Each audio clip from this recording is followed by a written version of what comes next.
जोहार TRMS Santali welfare YouTube channel रे सानाम कोगे सागुन दाराम तेज आपे को तला रे मिटान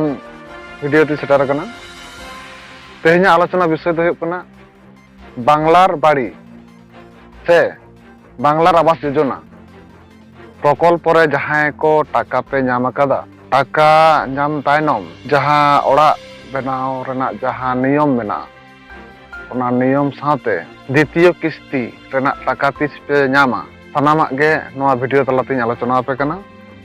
मा एनखान प्रथम खन मुचाद धाबि नेल तावन पे जहां उपभोक्ता को मेन में जहां ओड़ा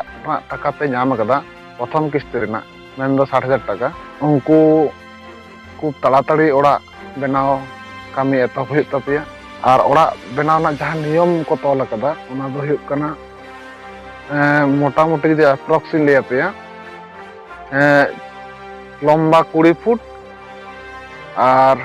जहां चौड़ा को मेता कना ओना दो 10 फुट नोंका कते बनाव दाड़ेया पे साथे बाथरूम ना कथा को मेन दहो कदा बाथरूम हो बनाव हुयुगा और नोआ बांग्ला आवास योजना ना द्वितीय इंस्टॉलमेंट टाका दो हिजुआ दाराय कान मे मास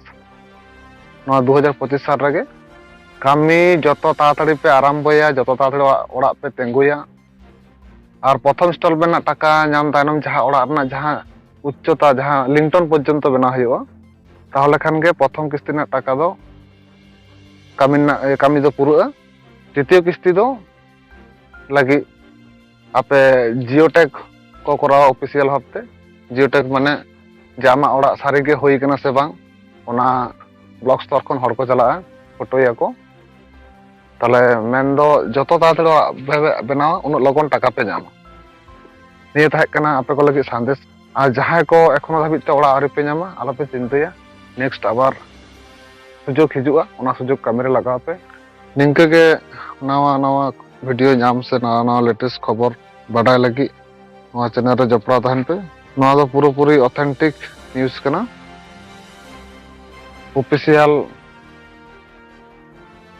जायगा खन खबर हताव कते नवा सादेश दिन चाल आपे कना।